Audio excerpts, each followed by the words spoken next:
Ahead tonight on News 25 at 10 o'clock, a recent rash of break-ins has Goliad sheriffs zeroing in on two suspects, how they managed to catch up with them. Plus, another election season is upon us, but not everyone will be casting ballots. We'll let you know what race now up for grabs. Good evening, everyone. I'm Jonathan McCall. Rissa has the night off. Your hometown news at 10 o'clock starts right now. News Center 25, your hometown news. With Jonathan McCall, Rissa Shaw, weather with Chief Meteorologist Bill Alexander, sports with Don Brubaker. Tonight, as many as two suspects have been linked to a recent rash of burglaries in the tiny town of Goliad. Since March, sheriffs say the men have hit homes, businesses, and even Little League fields, but they weren't looking for cash or jewelry. Instead, they wanted lawn equipment. Janelle Bluta spent the day in Goliad uncovering the details. She's live tonight with the studio on just how sheriffs managed to track these men down. Janelle, thanks so much. Goliad, not the only place dealing with break-ins. Wharton County sheriffs say they need your help identifying these suspects wanted for a home burglary there. Wharton sheriffs say the suspects were caught by surveillance cameras breaking into a home in the 5300 block of Baldwin Drive last Thursday. If you have any information on the break-in or the suspects, you can call Wharton County Sheriffs, their number 979-532-1550, or call the West Wharton County Crime Stoppers tip line. That number is 979-543-TIPS. Crime has been a growing problem in the tiny town of Cuero lately, but this weekend, hundreds are hoping to make a difference through nonviolence. This weekend, hundreds are expected to attend the Love One Another March in Cuero. The march will take place Sunday from noon until 2 at Dahl Park. It's being billed as a way for the community to come together and raise awareness about the growing violence in that area. The Cuero Area Ministerial Alliance is inviting churches from around the area to attend the event. Organizers say they hope to have more events like this more often throughout the year. Tonight, police in Houston trying to piece together a deadly shooting spree there. They say it all started when a man shot and killed another man who was helping to fix his car overnight. The gunman then went roaming through the streets of Houston, randomly shooting people, including a motorcyclist who is now in critical condition. Police finally caught up with 33-year-old Joshua Mayfield at his home earlier this morning. He's now behind bars charged with murder and aggravated assault. A Houston teacher out of the classroom after being accused of having an inappropriate relationship with a female student. 29-year-old Kelly Ann Garcia had been under investigation for several months. Today, she was formally charged with sexual assault. According to reports, Garcia and a female student were involved in that incident that started during spring break of this year. Garcia has been suspended from her job in Alief ISD. Her bond has been set at $60,000. Meanwhile, back here at home, it's the day students wait all year for and the day parents likely dread. It's the final day of the school year. More than 14,000 Victoria ISD students are trading in books for more sleep and relaxation, but not everyone is getting away for the summer just yet. Hundreds of middle and high school students are expected to go to summer school, which starts in just a few weeks. High school sessions set to begin on June 12th and July 22nd, while middle school sessions start on June 17th. This weekend will also be a busy one for Victoria East and West seniors. That's because graduation ceremonies are scheduled for Friday and Saturday. Liberty Academy seniors got their diplomas tonight. The final day of the school year may be here, but the first day of early voting for June's runoff races in Victoria County is just around the corner. Starting on Monday, people living in the area that makes up Super District 5 can head to the polls early to cast their ballots for the race between Dr. Andrew Young and Joe Truman.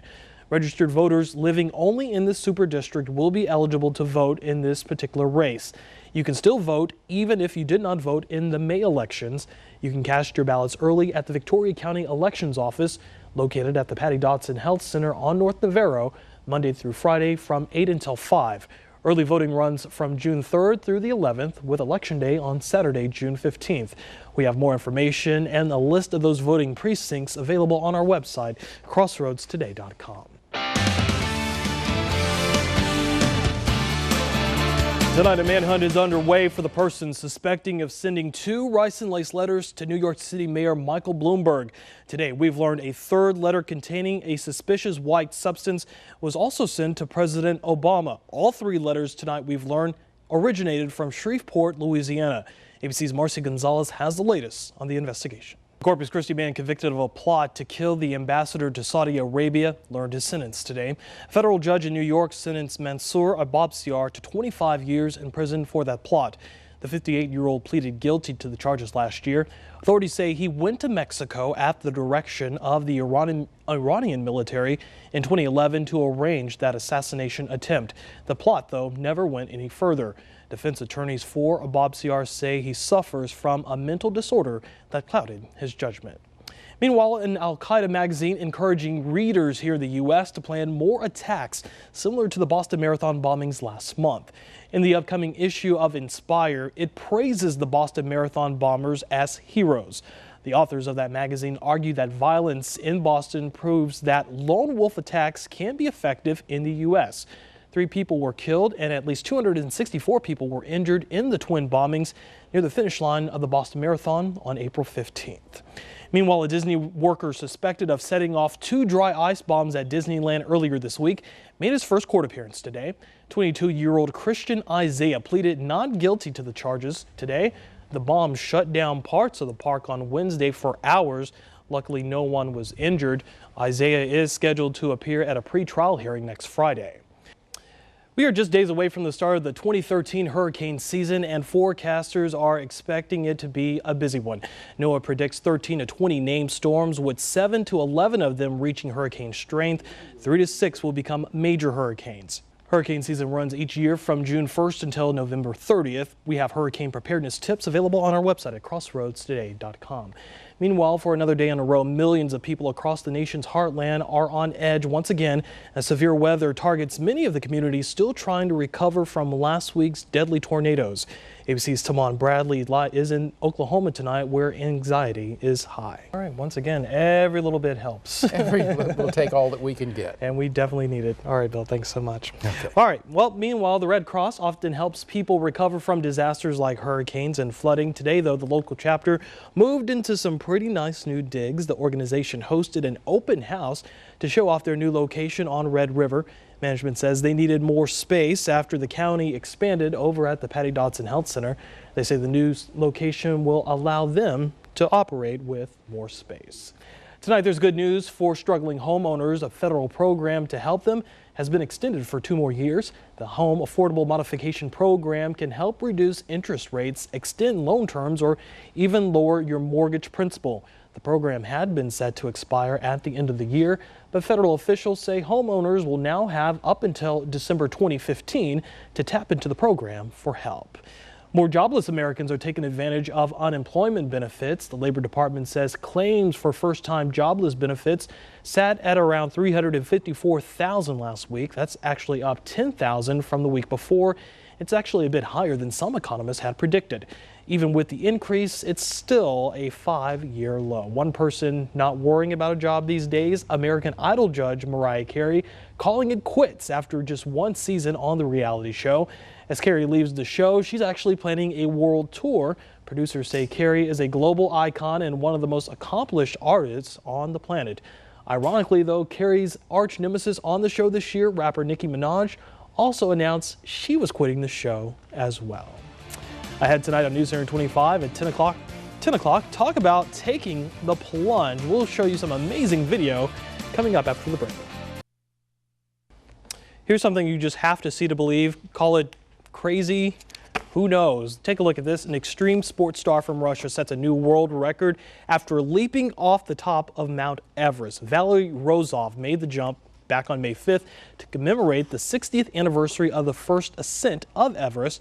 The feat took 2 years of planning, 4 days of climbing, and actually 1 minute for the actual jump. Wearing a special wingsuit, he leaped off of a more than 4-mile-high ledge. That's 23,000 feet above sea level. Reaching speeds of more than 125 miles an hour, he finally landed safely on a glacier. 48-year-old seasoned daredevil has made nearly 10,000 jumps, including 1 into an active volcano. So I guess it really is an extreme from the cold to from the hot there. Meanwhile, it was only a matter of time. Grumpy Cat going Hollywood. Entertainment Weekly reporting the famous feline has now landed a movie deal. Entertainment Weekly describes it as a Garfield-like tale where Grumpy Cat, whose real name is Tartar Sauce, would have the ability to speak. I wonder who would play that role. The Wall Street Journal reports Grumpy Cat already has an agent and a book deal. The cat has a form of dwarfism, which gives her that famous permanent frown. She became an internet sensation after her owners posted a photo of her on the photo sharing website Reddit last September. Wow. You think you could do that job? You could be the voice of Grumpy Cat. I'm more interested in who's going to write the book for us. The paw, right The there. paw, I can yeah. see So that. Finally tonight at 10 o'clock, America has a brand new spelling champion. Take a look at him. 13-year-old Arvin Mahankali, hope I say his name right, of New York won the 86th annual Script Spelling Bee tonight for correctly spelling Nadel, which is a German-derived Yiddish word for a small mass of dough, or simply put, a dumpling. Arvin is proving the third time really is the charm for this. Get this, he finished third in the bee in the past 2 years for finally winning tonight. Good for him. So congratulations to you, Arvin. There is definitely a job waiting for you somewhere as a spell checker, a proofreader, anywhere. and he invited everybody over to his house for chicken and noodles. Chicken and noodles, that's right. All right, before we go tonight, let's get a quick final check of your forecast. You're saying Mahankali is not melancholy. Okay, looks like we've got increasing clouds tonight. A few showers floating around, but nothing really heavy. In fact, isolated little streamer showers during the morning, but a warm, humid, sultry weekend with a chance of thunderstorms on Sunday. All right, that is our time for now. Be sure to join Shauna and Kate for the news starting tomorrow morning at 5:30 on Sunrise. Remember, we're always on at crossroadstoday.com. Have a great night, everyone. We'll see you again tomorrow.